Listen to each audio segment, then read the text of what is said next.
Hello बच्चों, good morning. बच्चों, आज मैं आप लोग को सामाजिक विज्ञान का पाठ 19 भारत लोक जीवन पार्ट 2 आगे का भाग पढ़ाने वाली हूँ।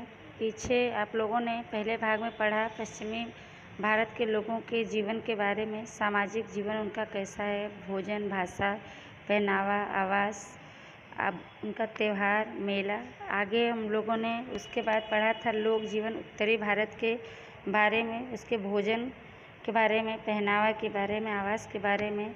आगे इसके पढ़ेंगे हम लोग उत्तरी भारत के भाषा के बारे में। पढ़ते हैं। पंजाब के लोग पंजाबी भाषा बोलते हैं, जबकि हरियाणा में हरियाणवी बोली जाती है। उत्तर प्रदेश के लोग हिंदी की विभिन्न बोलियां, खड़ी बोली, ब्रज, अवधी, भोजपुरी आदि बोलते हैं। जम्मू कश्मीर की मुख्य भाषा उर्दू है, साथ ही डोंगरी और कश्मीरी भी बोली जाती है। उत्तराखंड में हिंदी की गढ़वाली और कुमायूनी बोली तथा हिमाचल में हिंदी की पहाड़ी बोली जाती है। यहाँ उत्तरी भारत की भाषा के बारे में बताया गया है कि पंजाब के लोग पंजाबी भाषा बोलते हैं, हरियाणा में हरियाणवी बोली जाती है। उत्तर प्रदेश के लोग अलग अलग बोलियां बोलते हैं, जैसे खड़ी बोली में ब्रज, अवधी, भोजपुरी आदि। जम्मू कश्मीर की मुख्य भाषा उर्दू है, साथ ही डोंगरी और कश्मीरी भी बोलते हैं। उत्तराखंड में हिंदी की गढ़वाली और कुमायूनी बोली जाती है तथा हिमाचल में हिंदी की पहाड़ी बोली बोली जाती है। आगे पढ़ते हैं उत्तरी भारत के त्यौहार और उत्सव के बारे में। पंजाब का मुख्य त्यौहार बैसाखी तथा लोहड़ी है। भांगड़ा पंजाब का प्रसिद्ध लोक नृत्य है। जम्मू कश्मीर में ईद, मुहर्रम का त्यौहार मनाया जाता है। हिमाचल प्रदेश के कुल्लू में दशहरा का त्यौहार विशेष रीति यानी तरीके से मनाया जाता है। उत्तर प्रदेश का मुख्य त्यौहार होली है। इनके अलावा उत्तर भारत में शिवरात्रि, रामनवमी, जन्माष्टमी, दीपावली, दशहरा, ईद, मुहर्रम तथा क्रिसमस आदि त्यौहार मनाए जाते हैं। कथक उत्तर प्रदेश का प्रसिद्ध नृत्य है। उत्तरी भारत के त्यौहार के उत्सव के बारे में यहाँ बताया गया है कि पंजाब का मुख्य त्यौहार वैसाखी तथा लोहड़ी है। भांगड़ा पंजाब का प्रसिद्ध लोक नृत्य है। जम्मू कश्मीर में ईद, मुहर्रम का त्यौहार मनाया जाता है। हिमाचल प्रदेश कुल्लू में दशहरा का त्यौहार विशेष ढंग से मनाते हैं। उत्तर प्रदेश का मुख्य त्यौहार होली है। इनके अलावा उत्तर भारत में शिवरात्रि, रामनवमी, जन्माष्टमी, दीपावली, दशहरा, ईद, मुहर्रम तथा क्रिसमस आदि त्यौहार मनाए जाते हैं। कथक उत्तर प्रदेश का प्रसिद्ध प्रख्यात नृत्य है। आगे है मेला, इसके बारे में पढ़ेंगे। हिमाचल प्रदेश के कुल्लू में दशहरा का प्रसिद्ध मेला लगता है। पंजाब में शहीदों का मेला लगता है। उत्तर प्रदेश के प्रयाग, इलाहाबाद में कुंभ मेला तथा उत्तराखंड के हरिद्वार में लगने वाले कुंभ तथा अर्ध कुंभ मेले प्रख्यात हैं, प्रसिद्ध हैं। उत्तरी भारत के मेला के बारे में यहाँ बताया गया है कि हिमाचल प्रदेश के कुल्लू में दशहरा का प्रख्यात मेला लगता है। पंजाब में शहीदों का मेला लगता है। उत्तर भारत के प्रयाग, इलाहाबाद में कुंभ मेला तथा उत्तराखंड के हरिद्वार में लगने वाले कुंभ तथा अर्ध कुंभ मेले प्रसिद्ध है, प्रख्यात है। आगे पढ़ेंगे लोक जीवन दक्षिण भारत। हम लोग दक्षिण भारत के लोक जीवन के बारे में पढ़ेंगे।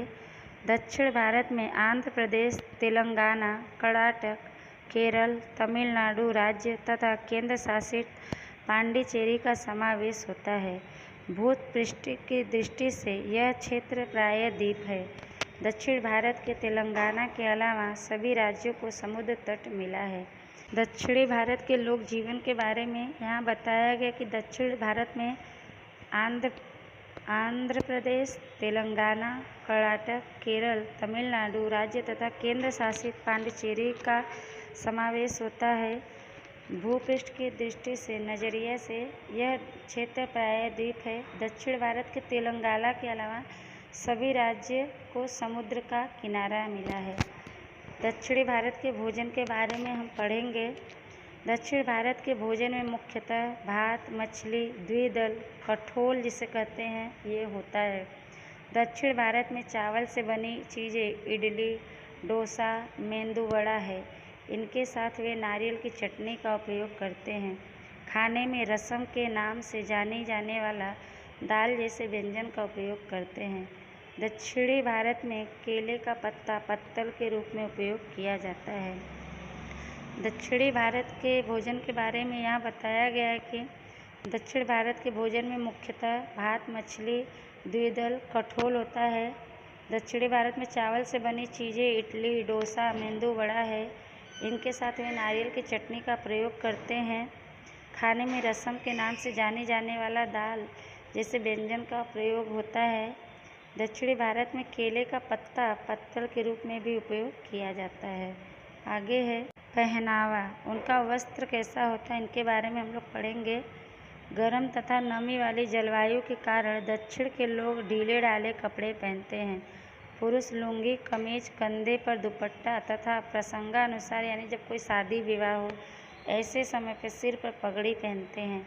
जबकि स्त्रियां दक्षिणी साड़ी, पेटीकोट और ब्लाउज पहनती हैं। केरल के लोग लुंगी तथा छोटी धोती पहनते हैं। स्त्रियां जूड़े में फूलों की बेड़ी यानी गजरा पहनती हैं। दक्षिणी भारत के पहनावा के बारे में बताया गया है कि गर्म तथा नमी वाली जलवायु के कारण दक्षिण के लोग ढीले ढाले कपड़े पहनते हैं। पुरुष लुंगी, कमीज, कंधे पर दुपट्टा या शादी विवाह के समय सिर पर पगड़ी पहनते हैं। जबकि स्त्रियां दक्षिणी साड़ी, पेटीकोट और ब्लाउज पहनती हैं। केरल के लोग लुंगी तथा छोटी धोती पहनते हैं और स्त्रियां जूड़े में फूलों की वेड़ी यानी गजरा लगाती हैं। आगे है आवास के बारे में पढ़ेंगे। दक्षिण भारत के शहरों में रहने वाले अधिकांश लोग पक्के मकानों में रहते हैं। चेन्नई तथा बेंगलुरु जैसे शहरों में आधुनिक सुविधायुक्त मकान दिखाई देते हैं। समुद्र तट पर बसे लोग झोपड़ी में रहते हैं। झोपड़ा बनाने में नारियल के पत्ते का उपयोग विशेष रूप से होता है। दक्षिण भारत में घर के सामने प्रतिदिन रंगोली बनाई जाती है। दक्षिणी भारत के आवास यानी घर के बारे में यहाँ बताया गया है कि दक्षिण भारत के शहरों में रहने वाले ज़्यादातर लोग पक्के घरों में रहते हैं। चेन्नई तथा बेंगलुरु जैसे शहरों में नए समय के सुविधा से युक्त मकान दिखाई देते हैं। समुद्र के किनारे पर रहने वाले लोग झोपड़ों में रहते हैं। झोपड़ा बनाने में नारियल के पत्तों का उपयोग खास रूप से किया जाता है। दक्षिण भारत में घर के सामने रोज रंगोली बनाई जाती है। आगे है दक्षिणी भारत की भाषा के बारे में पढ़ते हैं। दक्षिण के राज्यों में बोली जाने वाली भाषाएं द्रविड़ कुल की कहलाती हैं। आंध्र तेलंगाना में तेलुगु, तमिलनाडु में तमिल, कर्नाटक में कन्नड़ और केरल में मलयालम भाषा बोली जाती है। दक्षिणी भारत की भाषा के बारे में यहाँ बताया गया है कि दक्षिण के राज्यों में बोली जाने वाली भाषाएं द्रविड़ कुल की कहलाती हैं। आंध्र तेलंगाना में तेलुगु भाषा, तमिलनाडु में तमिल भाषा, कर्नाटक में कन्नड़ और केरल में मलयालम भाषा बोली जाती है। आगे है त्यौहार एवं उत्सव। इसके बारे में हम लोग पढ़ते हैं। आंध्र का कुचिपुड़ी नृत्य प्रसिद्ध है। वहाँ शिवरात्रि, मकर संक्रांति तथा विशाखा त्यौहार मनाए जाते हैं। कथकली केरल का प्रसिद्ध नृत्य है। ओणम, क्रिसमस, ईद, शिवरात्रि जैसे मुख्य त्यौहार पर मनाए जाते हैं। तमिलनाडु का प्रसिद्ध नृत्य भरतनाट्यम है। पोंगल तमिलनाडु का मुख्य त्यौहार है। दक्षिणी भारत के त्यौहार उत्सव के बारे में यहाँ बताया गया कि आंध्र का कुचिपुड़ी नृत्य प्रसिद्ध है, प्रख्यात है। वहाँ शिवरात्रि, मकर संक्रांति तथा विशाखा जैसे त्यौहार मनाए जाते हैं। कथकली केरल का प्रसिद्ध नृत्य है। ओणम, क्रिसमस, ईद, शिवरात्रि जैसे मुख्य त्यौहार मनाए जाते हैं। तमिलनाडु का प्रसिद्ध नृत्य भरतनाट्यम है। पोंगल तमिलनाडु का मुख्य त्यौहार है। आगे है, अब आगे हम लोग पढ़ेंगे लोक जीवन पूर्वी भारत। इसके बारे में पूर्वी भारत में बिहार, झारखंड, छत्तीसगढ़, ओडिशा, पश्चिम बंगाल, असम, अरुणाचल प्रदेश, नागालैंड, मणिपुर, त्रिपुरा, मिजोरम, मेघालय तथा सिक्किम का समावेश होता है। इनमें से ओडिशा पश्चिम बंगाल को समुद्र तट प्राप्त है।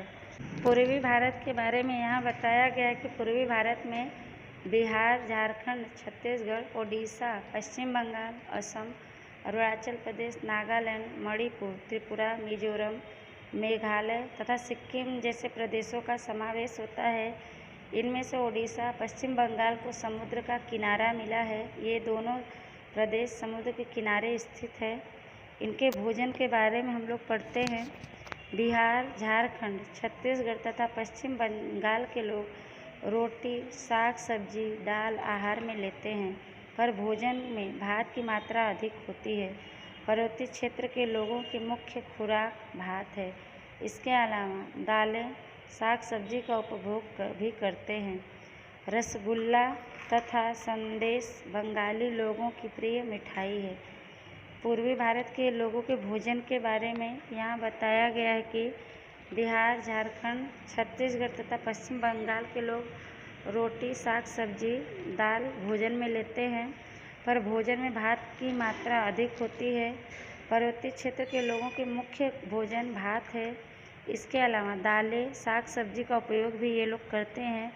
रसगुल्ला तथा संदेश बंगाली लोगों का प्रिय मिठाई है। आगे इतना जरूर जानिए।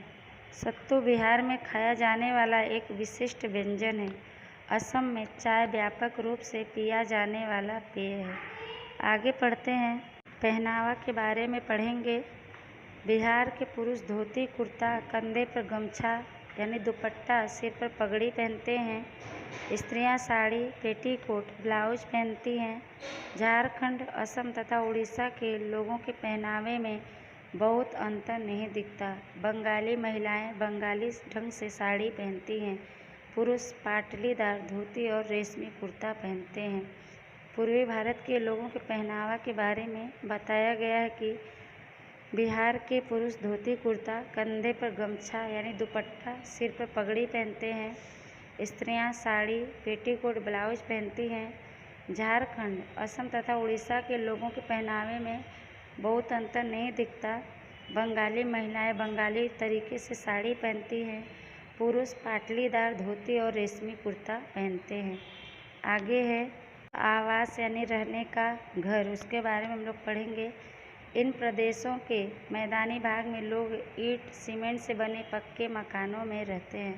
पर्वतीय क्षेत्र में बसने वाले लोग घरों के लिए लकड़ी और बांस का उपयोग अधिक करते हैं। भारी वर्षा वाले क्षेत्रों की छतें ढालू होती हैं। बंगाल में घर के पिछवाड़े पुकुर यानी पोखरी रखते हैं, जिसमें मछलियाँ पाली जाती है, जो उनके भोजन का सामान्य अंग है। पूर्वी भारत के आवास के बारे में यहाँ बताया गया है कि इन प्रदेशों के मैदानी भाग में लोग ईंट सीमेंट से बने पक्के मकानों में रहते हैं। पर्वतीय क्षेत्र में बसने वाले यानी रहने वाले लोग घरों के लिए लकड़ी और बांस का उपयोग अधिक करते हैं। भारी बरसात वाले क्षेत्रों की छतें ढालू होती हैं। बंगाल में घर के पिछवाड़े पुकुर यानी पोखरी रखते हैं, जिसमें मछलियाँ पाली जाती हैं, जो उनके भोजन का सामान्य अंग है, भाग है। आगे है भाषा, इसके बारे में पढ़ेंगे। झारखंड, छत्तीसगढ़ और बिहार में मुख्य भाषा हिंदी है। मैथिली, मागधी तथा भोजपुरी बिहार की मुख्य बोलियां हैं। असम में असमिया, उड़ीसा में उड़िया तथा पश्चिम बंगाल में बंगाली या बांग्ला भाषा बोली जाती है। मेघालय में गारो, खासी तथा मिजोरम में मिजो बोली का उपयोग होता है। पूर्वी भारत की बोली भाषा के बारे में यहाँ बताया गया है कि झारखंड, छत्तीसगढ़ और बिहार के मुख्य भाषा हिंदी है। मैथिली, मागधी तथा भोजपुरी बिहार की मुख्य बोलियाँ हैं। असम में असमिया बोली जाती है। उड़ीसा में उड़िया बोली जाती है तथा पश्चिम बंगाल में बंगाली बांग्ला भाषा बोली जाती है। मेघालय में गारो, खासी तथा मिजोरम में मिजो बोली का प्रयोग किया जाता है। आगे है उत्सव त्यौहार, इसके बारे में हम पढ़ेंगे। असम का बिहू और उड़ीसा का ओडिसी नृत्य प्रसिद्ध है। जगन्नाथपुरी की रथ यात्रा दुनिया भर में प्रसिद्ध है। बिहार में छठ, भैया दूज तथा पश्चिम बंगाल में दुर्गा पूजा का त्यौहार भव्य रीति से मनाया जाता है। इस तरह प्रत्येक राज्य के प्रादेशिक त्यौहार है। भारत धर्मनिरपेक्ष देश है, उसमें धार्मिक राष्ट्रीय त्यौहार हर राज्य में मनाए जाते हैं। भारत में धार्मिक त्यौहार बिना किसी भेदभाव के समरसता से मनाए जाते हैं। यहाँ पूर्वी भारत के उत्सव त्यौहार के बारे में बताया गया है कि असम का बिहू और उड़ीसा का ओडिसी नृत्य प्रख्यात है। लोगों में जगन्नाथपुरी का रथ यात्रा पूरे विश्व में प्रसिद्ध है। बिहार में छठ पूजा, भैया दूज तथा पश्चिम बंगाल में दुर्गा पूजा का त्यौहार बहुत ही भव्य तरीके से ढंग से मनाया जाता है। इस तरह प्रत्येक यानी हर एक राज्य के प्रादेशिक त्यौहार हैं। भारत धर्मनिरपेक्ष देश है। भारत किसी धर्म को नहीं मानता। उसमें धार्मिक राष्ट्रीय त्यौहार हर राज्य में मनाए जाते हैं। भारत में धार्मिक त्यौहार बिना किसी भेदभाव के भाईचारे के साथ प्रेम व्यवहार के साथ मनाया जाता है, मिलजुल कर। आगे है इतना जानिए। भारत के विभिन्न क्षेत्रों में स्थानीय स्तर पर पैदा होने वाले तिलहनों से प्राप्त होने वाले तेल का उस प्रदेश के लोग खाद्य तेल के रूप में उपयोग करते हैं। जैसे गुजरात में मूंगफली का तेल, पूरे उत्तरी भारत में सरसों का तेल, जबकि दक्षिणी भारत में नारियल के तेल का उपयोग होता है। बच्चों, यह पाठ आपका समाप्त हुआ। इसका प्रश्न उत्तर आपको भेज दिया जाएगा। वीडियो को ध्यान से सुनिएगा। लेसन सभी को पूरा करना है नोटबुक में। तब तक के लिए धन्यवाद।